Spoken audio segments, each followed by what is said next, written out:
L'accouchement par voie basse est le processus naturel de donner naissance par le canal vaginal. C'est une expérience profonde et stimulante pour de nombreuses femmes.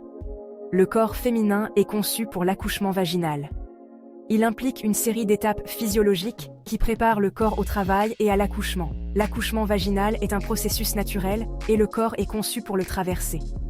Il offre plusieurs avantages pour la mère et le bébé. Il favorise la libération d'hormones qui facilitent la création du lien et la production de lait. Il est également associé à un risque plus faible de certaines complications par rapport à l'accouchement par césarienne. Comprendre les étapes de l'accouchement vaginal peut aider les femmes à se sentir plus préparées et confiantes. Cela leur permet de prendre des décisions éclairées concernant leur expérience d'accouchement. La connaissance permet aux femmes de défendre leurs besoins et leurs préférences pendant le travail. La première phase du travail est la dilatation. Cette phase est la partie la plus longue du travail. Elle se caractérise par l'ouverture progressive du col de l'utérus. Le col de l'utérus est la partie inférieure de l'utérus qui se connecte au vagin. La dilatation se mesure en centimètres de 0 à 10 cm.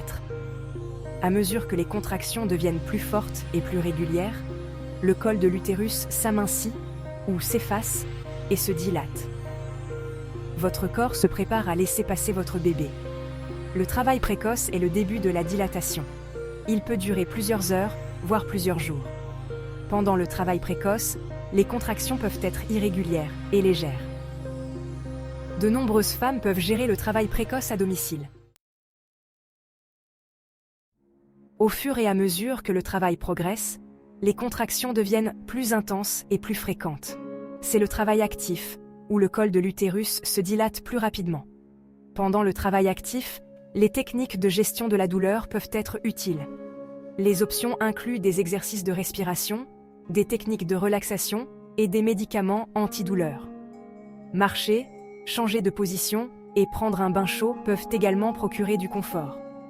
Votre équipe de soutien peut vous offrir des encouragements et un soutien physique. Il est également important de rester hydraté et nourri pendant le travail. Votre professionnel de santé suivra vos progrès. Il veillera à votre bien-être et à celui de votre bébé. La deuxième phase du travail est l'expulsion. Cette phase commence lorsque le col de l'utérus est complètement dilaté, à 10 cm, et se termine par la naissance de votre bébé. Pendant cette phase, vous ressentirez une forte envie de pousser. Pousser implique de faire des efforts de poussée pendant les contractions pour aider à faire descendre le bébé dans le canal vaginal. Votre professionnel de santé vous guidera tout au long du processus de poussée. Il vous aidera à trouver des positions confortables et efficaces. Au fur et à mesure que le bébé descend, le périnée, qui est la zone située entre le vagin et l'anus, s'étire.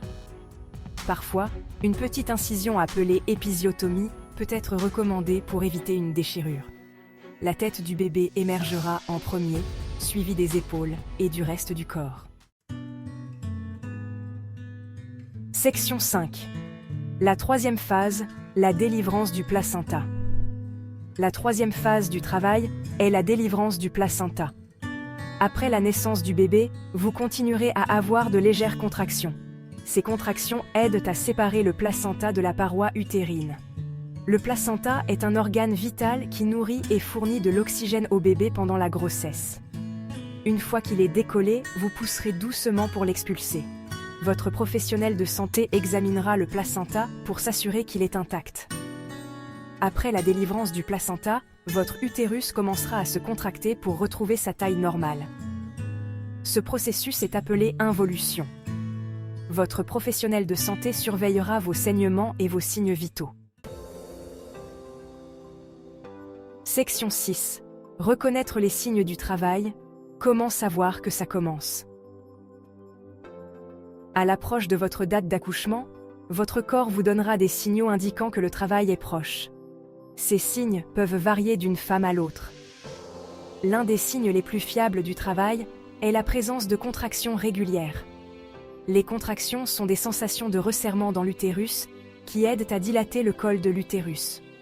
Au début, les contractions peuvent ressembler à des crampes menstruelles ou à des douleurs lombaires. À mesure que le travail progresse, les contractions deviennent plus intenses, régulières et fréquentes. Un autre signe du travail est la rupture des os. Il s'agit de la rupture de la poche des os qui entoure le bébé dans l'utérus. La quantité de liquide libéré peut varier. Certaines femmes peuvent ressentir un écoulement abondant de liquide, tandis que d'autres peuvent avoir une fuite lente.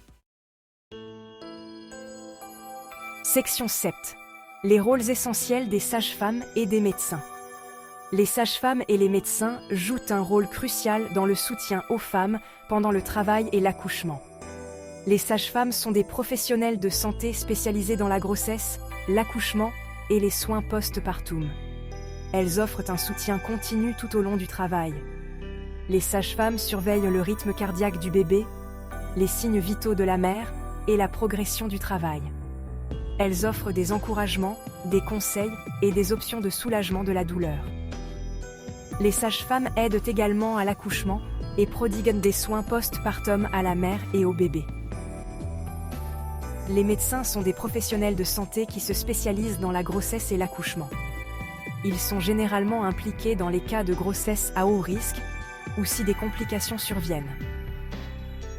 Les médecins peuvent effectuer des interventions médicales telles que des césariennes, si nécessaire.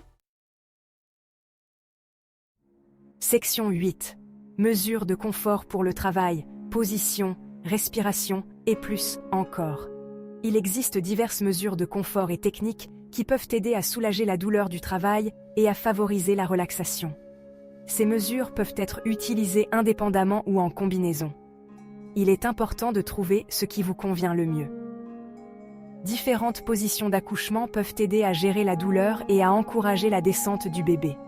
Les positions verticales, comme la marche, la position debout ou accroupie, peuvent utiliser la gravité pour faciliter la progression du travail.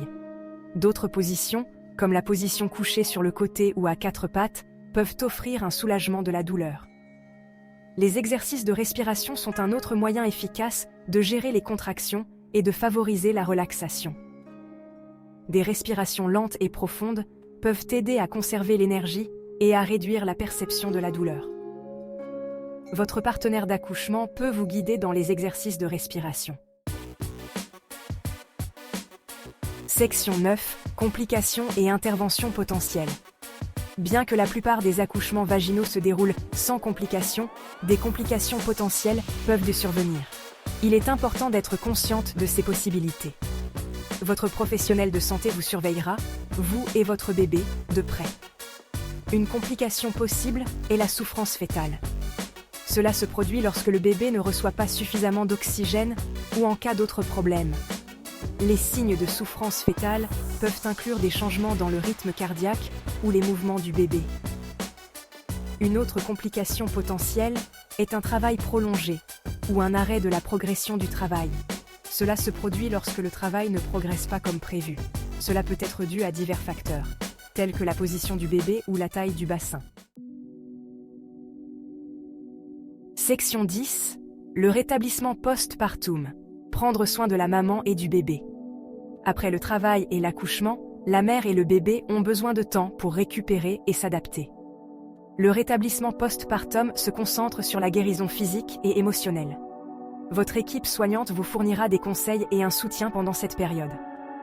Pour la mère, le rétablissement post-partum implique de se remettre de l'accouchement, de s'adapter aux changements hormonaux et d'établir l'allaitement ou l'alimentation au lait maternisé. Il est essentiel de se reposer, de manger des aliments nutritifs et de rester hydraté. Les nouveau-nés subissent également des ajustements importants lorsqu'ils s'adaptent à la vie extra-utérine.